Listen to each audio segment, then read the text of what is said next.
नमस्कार। Evidence lecture series में मैं डॉक्टर अमिताभ सिंह एक बार फिर आपका हार्दिक स्वागत करता हूं।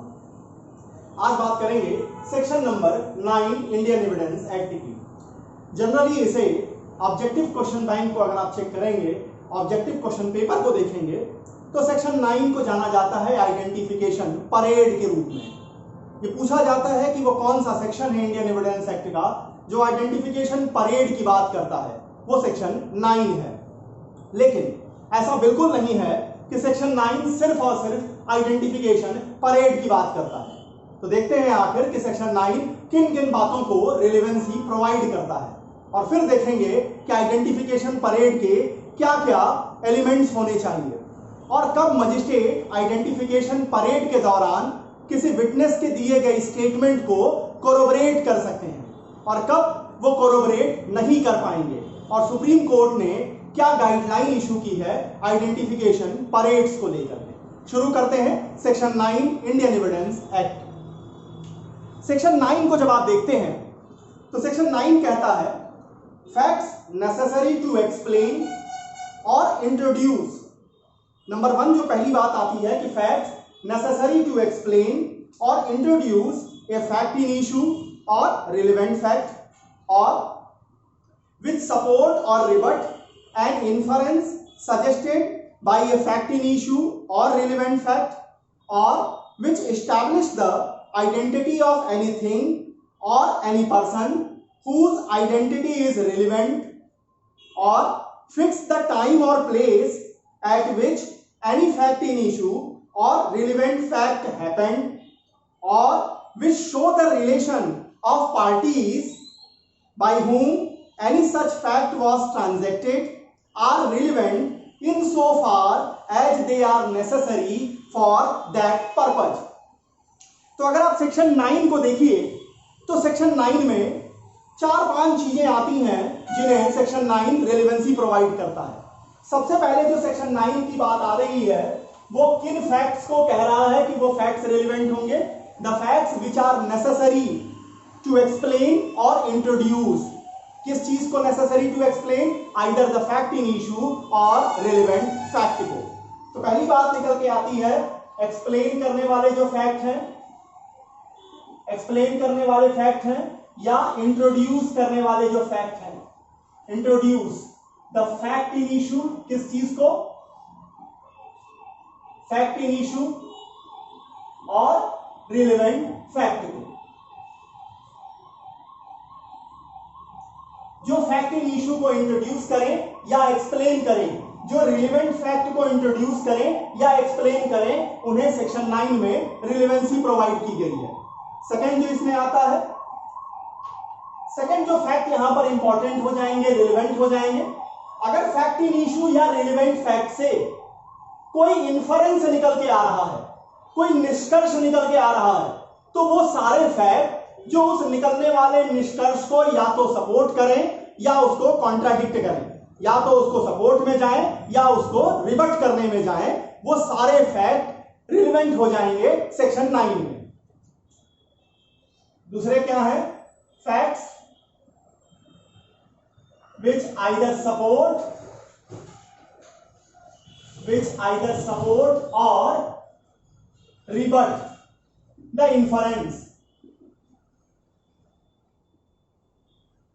अब आ जाइए, फिर इसमें और क्या चीजें हैं? The facts which establish the identity of anything or any person whose identity is relevant. Section 9 कहता है कि किसी भी सामान की आइडेंटिटी भी रिलेवेंट हो जाएगी, किसी व्यक्ति की आइडेंटिटी भी रिलेवेंट हो जाएगी अगर उसकी आइडेंटिटी ही रिलेवेंसी उठी है, अगर उसकी आइडेंटिटी का ही प्रश्न उठा है। क्या कहते हैं? नंबर 3 है identity of anything oblique person.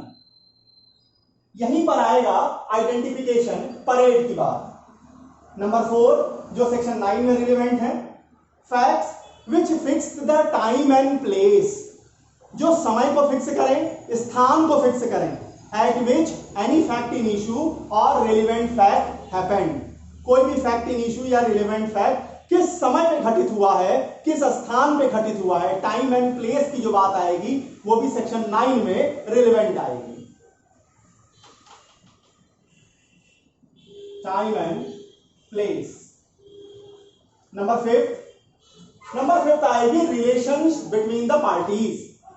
Facts which show the relation of the parties by whom any such fact was transacted is relevant। यहां पर जो पांचवी चीज आएगी वो आएगी रिलेशंस बिटवीन द पार्टीज। तो ये बात सही है कि आप जब ऑब्जेक्टिव क्वेश्चन पेपर को देखते हैं तो वहां पर सेक्शन 9 को सीधे जाना जाता है आइडेंटिफिकेशन परेड के रूप में, आइडेंटिफिकेशन ऑफ पर्सन के रूप में। लेकिन बिल्कुल कंफ्यूज ना होइए, सेक्शन 9 सिर्फ और सिर्फ आइडेंटिटी को ही हाईलाइट नहीं करता। सेक्शन 9 बात करता है किसी भी फैक्ट इन इशू या रिलेवेंट फैक्ट को, वो सारे फैक्ट जो एक्सप्लेन कर रहे हैं या इंट्रोड्यूस कर रहे हैं। नंबर सेकेंड, फैक्ट्स जो कि रिलेवेंट फैक्ट से या फैक्ट इन इशू से कोई निष्कर्ष निकल के आ रहा है, उस निष्कर्ष को या तो सपोर्ट कर रहे हैं या रिवर्ट कर रहे हैं, वो फैक्ट्स रिलेवेंट हो जाएंगे। Number third, identity of anything or any person, ये यहां पर है। नंबर 4, टाइम एंड प्लेस, समय और वो स्थान जहां पर कोई फैक्ट इन इशू या रिलेवेंट फैक्ट घटित हुए हैं। और number 5, relation between the parties, आखिर पक्षकारों के बीच के संबंध क्या हैं, यह भी रिलेवेंट हो जाएगा सेक्शन 9 में। अब एक एक करके देखते हैं कि आखिर इसमें कैसे कैसे एक्सप्लेन किए जाएंगे। सबसे पहली जो बात आएगी वो आएगी एक्सप्लेन करने को लेकर या इंट्रोड्यूस करने को लेकर, किसी फैक्ट इन इशू को या रिलेवेंट फैक्ट को। यहां पर एक बहुत लीडिंग केस आ रही है और उस लीडिंग केस का नाम है R versus Lord George Gordon. R versus Lord George Gordon. यहां हुआ क्या था, यहां पर आपको एक्सप्लेन और इंट्रोड्यूस दोनों समझ में क्लियर हो जाएगा। यहां पर एक्यूज का ट्रायल चलाया गया था कि उसने एक रॉयट को लीड किया और वो हेड था उस पूरे मॉब का। वो जो भीड़ जा रही थी जिसने हिंसा की थी, उस भीड़ का वो अगुआ था, वो नेता था। अब यहां पर जो एविडेंस दिए गए, उस भीड़ के द्वारा जो नारे लगाए जा रहे थे, वो भीड़ जो नारे लगा रही थी, the cries of mob held relevant, उसे रेलेवेंट माना गया। क्यों? क्योंकि अगर कुछ लोगों का समूह किसी एक दिशा में जा रहा है तो वो क्या कहते हुए जा रहा है, वो जो बातें हैं, वो जो नारे हैं, वो ये बताने के लिए पर्याप्त हो जाती हैं, एक्सप्लेन करने के लिए पर्याप्त हो जाती हैं, इंट्रोड्यूस कर रही होती हैं कि आखिर मॉब का कैरेक्टर क्या है, आखिर उस मॉब का टारगेट क्या है, उस मॉब का इंटेंशन क्या है। तो वहां पर जो क्राइज की जा रही थी, क्राइज ऑफ द मॉब, इससे क्या निकल के आया, इस क्राइज ऑफ द मॉब से निकल के आया एक्सप्लेन, ये फैक्ट इन इशू की क्या जिसके ऊपर ये चार्ज लगे थे वो लीड कर रहा था। और अगर ये तर्क दिया गया कि नहीं, उस मॉब में ऐसा कुछ था ही नहीं, तो जो क्राइज ऑफ द मॉब है उसे रिलेवेंट माना गया। क्यों? क्योंकि ये मॉब के कैरेक्टर को एक्सप्लेन कर रहा था, मॉब के उद्देश्य को एक्सप्लेन कर रहा था। आगे बढ़ते हैं। अब इसमें सेक्शन 8 से जरा हम इसको कोरिलेट करके आपको एक एग्जांपल के जरिए समझाते हैं। सेक्शन 8 में एक एग्जांपल मैंने रखा था कि ये जो कि क्या है, एक एक्यूज है किसी क्राइम का। ये फैक्ट निकल के आता है कि after the commission of crime A absconded, A वहां से भाग जाता है। अब अगर सिर्फ इतनी सी बात को हम देखें कि किसी जगह पर कोई कमीशन ऑफ ऑफेंस हुआ, मान लीजिए किसी व्यक्ति के ऊपर ये संभावना है कि उसने ये काम कमिट किया है, उसने ये अपराध किया है, और वो क्राइम सीन से इमीडिएट वहां से भाग जाए, तो सेक्शन 8 कहता है कि सेक्शन 8 में उसका ये पोस्ट कंडक्ट जो है, सब्सिक्वेंट कंडक्ट जो है, रिलेवेंट हो जाएगा। लेकिन ये बात निकल के आई, the fact that at the time when he left the crime scene he had sudden urgent business, उस समय उसको कोई अर्जेंट बिजनेस था at the place where he went is relevant because it explain why he left home suddenly. अब समझिए, ए के ऊपर ये क्या है, ए एक्यूज है किसी ऑफेंस का, ये किसी ऑफेंस का एक्यूज है।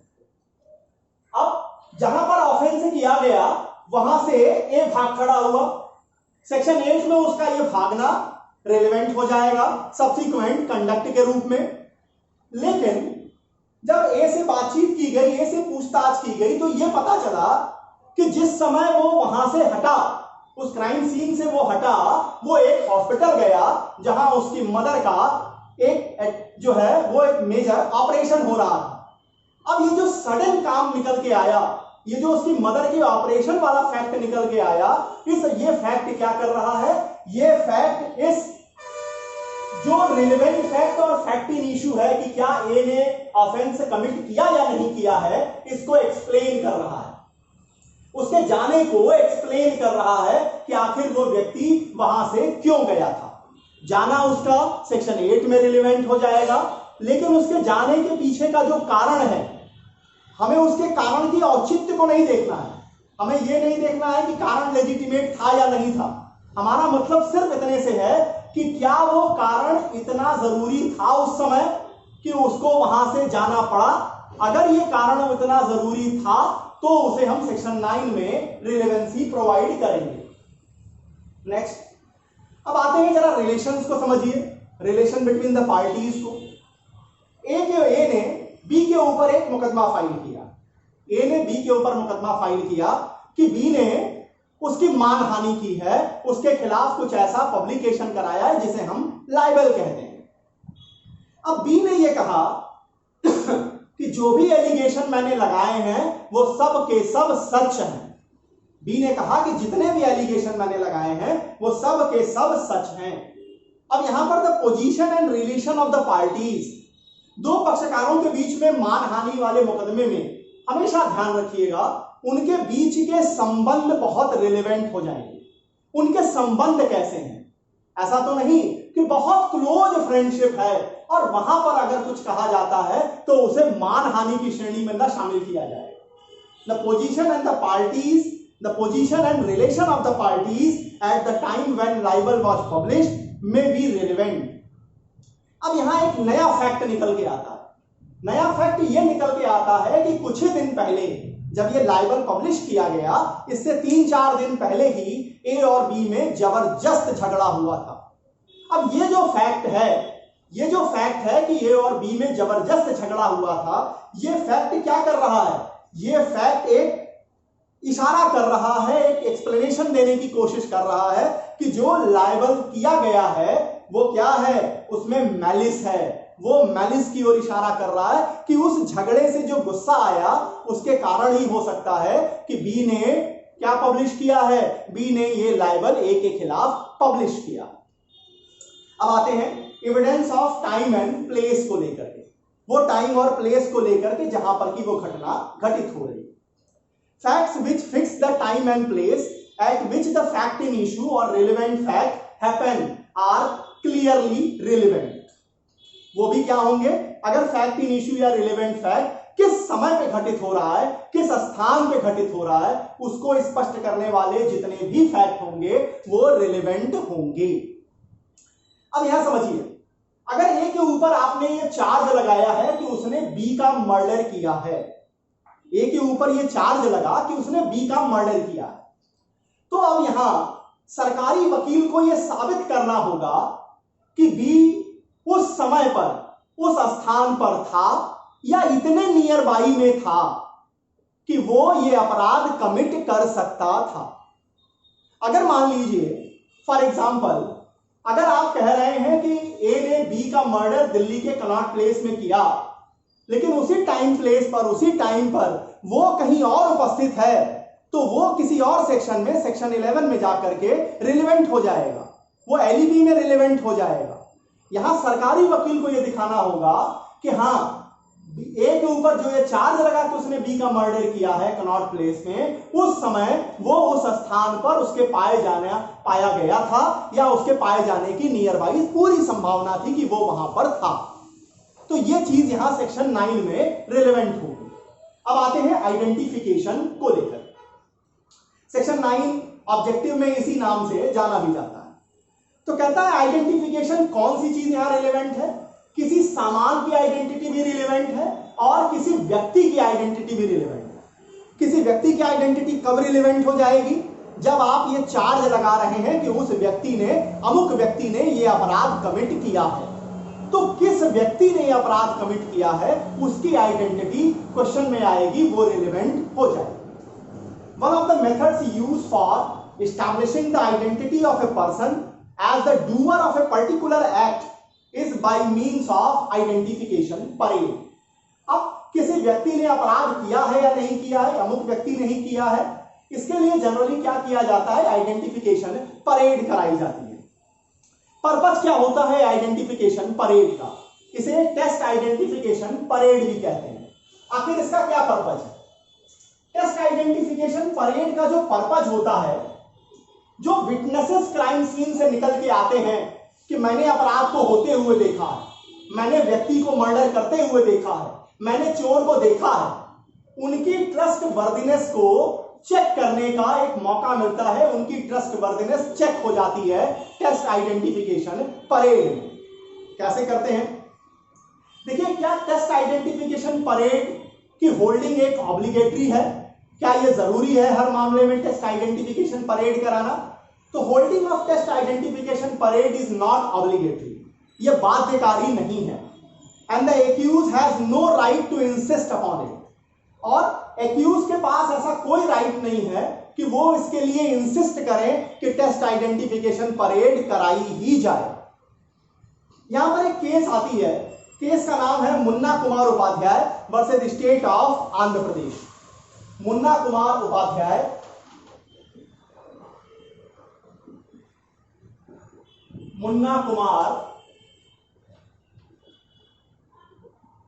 Upadhyay versus state of Andhra Pradesh. क्या हुआ था इस केस में? Where a photograph of the accused appeared in the newspaper. Accused का जो फोटोग्राफ था वो न्यूज़पेपर में पब्लिश हुआ। इस न्यूज़पेपर में उसके फोटोग्राफ पब्लिश होने से काफी दिन बाद टेस्ट आइडेंटिफिकेशन परेड कराई गई, जिसे बाद में एक्यूज ने चैलेंज किया कि यह टेस्ट आइडेंटिफिकेशन परेड रेलेवेंट नहीं है क्योंकि फोटो पहले ही पब्लिश कर दी गई थी। कोर्ट ने हेल्ड किया कि जिस दिन ये फोटो पब्लिश हुई और जब आइडेंटिफिकेशन परेड कराई गई, दोनों में इतना बड़ा टाइम गैप हो चुका था कि लोगों की मेमोरी जो है बड़ी शॉर्ट टर्म मेमोरी होती है, और कोर्ट ने माना कि इस पब्लिकेशन का, फोटो पब्लिकेशन का कोई भी इफेक्ट उस आइडेंटिफिकेशन परेड पर नहीं पड़ा होगा और उस आइडेंटिफिकेशन परेड को कोर्ट ने रिलेवेंट माना, उसे रिलेवेंसी प्रोवाइड की। अब कहते हैं कि क्या आइडेंटिफिकेशन परेड, क्या आइडेंटिफिकेशन एक सब्सटेंटिव एविडेंस है? तो identification is not a substantive evidence. Generally test identification parade must be carried out within few days from the commission of the offence in presence of the magistrate. कब कराते हैं? जब आपका ये crime offence commit हुआ है उससे कुछ ही दिनों के अंदर मजिस्ट्रेट के प्रेजेंस में टेस्ट आइडेंटिफिकेशन परेड कराई जाती है। कैसे कराते हैं? देखिए, जिस जगह पर विटनेसेस को रखा जाता है उसके दूसरे कमरे में कुछ अन्य लोगों के साथ प्रोस्पेक्टिव, जिनको आप कह रहे हैं कि कल्प्रिट है, जिसने कमिट किया है ऑफेंस को, उसको खड़ा कर दिया जाता है। उसको उस भीड़ में कहीं भी खड़े होने की स्वतंत्रता होती है, लेकिन इस तरीके से सेपरेशन रखते हैं कि विटनेसेस जो विटनेस आइडेंटिफिकेशन परेड करने वाले हैं, आइडेंटिफाई करने वाले हैं, वो विटनेस एक्यूज को ले आते समय न देखें। मजिस्ट्रेट की प्रेजेंस में वहां जो व्यक्ति जिसे आइडेंटिफिकेशन करनी होती है वो जाता है, जाकर के उन व्यक्तियों को देखता है और देखने के बाद आइडेंटिफाई करता है कि हाँ, यही मिस्टर एक्स हैं जिन्होंने वो ऑफेंस कमिट किया था। इसे इस तरह से आइडेंटिफिकेशन परेड कराई जाती है। यहां पर निकल के आता है आइडेंटिफिकेशन परेड को लेकर। क्या प्रश्न है वो, इसे आपको मेंस में पूछा भी जाता है, उसे जरा ध्यान से समझिए। आइडेंटिफिकेशन प्रोसीडिंग्स में होता क्या है, जो व्यक्ति आइडेंटिफाई कर रहा है, जो व्यक्ति आइडेंटिफाई कर रहा है वो आता है कमरे के अंदर आकर, वो कहता है कि हाँ यही मिस्टर एक्स हैं जिन्होंने इस ऑफेंस को कमिट किया है। मजिस्ट्रेट क्या करता है, मजिस्ट्रेट इस फैक्ट को नोट डाउन कर लेता है कि मिस्टर एक्स को आइडेंटिफाई किया है, वाई के द्वारा इन्होंने आइडेंटिफाई किया। अब जब कोर्ट में यह बात उससे पूछी जाती है कि क्या आपने एक्स को आइडेंटिफाई किया है, अगर वो ये कह देता है कि हाँ मैंने एक्स को आइडेंटिफाई वहां किया है, अब मैंने एक्स को वहां आइडेंटिफाई किया हुआ है, तब यहां पर आइडेंटिफिकेशन परेड को लेकर के बहुत ज्यादा प्रश्न नहीं खड़े होते। लेकिन कभी कभी आइडेंटिफिकेशन परेड को लेकर के कुछ प्रश्न खड़े होते हैं। ऐसी 3 संभावनाएं हैं। क्या, नंबर 1, वह व्यक्ति जो आइडेंटिफिकेशन परेड के दौरान एक्यूज को आइडेंटिफाई नहीं कर पाता, लेकिन कोर्ट के सामने कहता है कि मैं इस व्यक्ति को आइडेंटिफाई आज कर सकता हूं। पहली संभावना, आइडेंटिफिकेशन परेड के सामने, आइडेंटिफिकेशन परेड के दौरान आइडेंटिफाई नहीं कर पाते, लेकिन कोर्ट में आइडेंटिफाई कर सकते हैं। नंबर 2, दूसरी संभावना, वो आइडेंटिफिकेशन परेड के दौरान उस व्यक्ति को आइडेंटिफाई कर लेते हैं, लेकिन कोर्ट में डिनाई कर देते हैं, कोर्ट में अनेबल हो जाते हैं आइडेंटिफाई इन द कोर्ट। वहां कर लेते हैं, जब कोर्ट में कहा जाता है तो कहते हैं कि मैं इन्हें नहीं पहचानता। नंबर 3, वो आइडेंटिफिकेशन परेड में भी व्यक्ति को नहीं पहचानते और कोर्ट में भी व्यक्ति को नहीं पहचानते। अब प्रश्न उठता है कि आखिर वो जो मजिस्ट्रेट वहां पर थे, वो उनका कोरबरेशन कब कराया जा सकेगा, कब नहीं कराया जा सकेगा। तो यहां ध्यान दीजिएगा, पहली संभावना, पहला जो प्रश्न था कि जब उन्होंने आइडेंटिफिकेशन परेड के दौरान कहा कि मैं नहीं पहचाना, कोर्ट में आके कहते हैं कि मैं इसे पहचान सकता हूं, यहां पर मजिस्ट्रेट का कोरबरेशन नहीं कराया जाएगा। तीसरी संभावना, जहां उन्होंने आइडेंटिफिकेशन परेड के दौरान भी एक्यूज को नहीं पहचाना और कोर्ट में भी नहीं पहचाना, वहां भी कोई कोरबरेशन उस मजिस्ट्रेट का नहीं कराया जा सकेगा जो आइडेंटिफिकेशन परेड के दौरान प्रेजेंट है। अब केवल एक संभावना बची कि व्यक्ति ने, जो विटनेस था, उसने आइडेंटिफिकेशन परेड के दौरान एक्यूज को पहचान लिया, लेकिन कोर्ट में अपनी पहचान से मुकर गया, कोर्ट में वो अपनी पहचान से मुकर गया। तब क्या होगा, तब वो जो मजिस्ट्रेट वहां पर थे, जो मजिस्ट्रेट वहां पर थे, उनका कोरबरेशन कराया जाएगा। आखिर मजिस्ट्रेट किस चीज का कोरबरेशन करेंगे, मजिस्ट्रेट सिर्फ इस फैक्ट को कोरबरेट करेंगे कि इस एक्यूज को इस व्यक्ति ने आइडेंटिफिकेशन परेड के दौरान आइडेंटिफाई किया था। इसके अलावा उस व्यक्ति ने क्या कहा था, कौन कौन से स्टेटमेंट दिए थे, इन बातों के लिए मजिस्ट्रेट का कोरबरेशन नहीं कराया जा सकेगा। उस मजिस्ट्रेट को जो आइडेंटिफिकेशन परेड के दौरान प्रेजेंट थे, उनका कोरबरेशन सिर्फ इस बात के लिए होगा कि हाँ, यह व्यक्ति जो आज डिनाई कर रहा है, इसने आइडेंटिफिकेशन परेड के दौरान मेरी प्रेजेंस में एक्यूज को आइडेंटिफाई किया था। इसके अलावा और किसी चीज के लिए उस मजिस्ट्रेट का कोरबरेशन नहीं कराया जाएगा। इस पर एक प्रश्न भी उठता है और प्रश्न उठ के आता है Dhupchand versus state of Rajasthan का।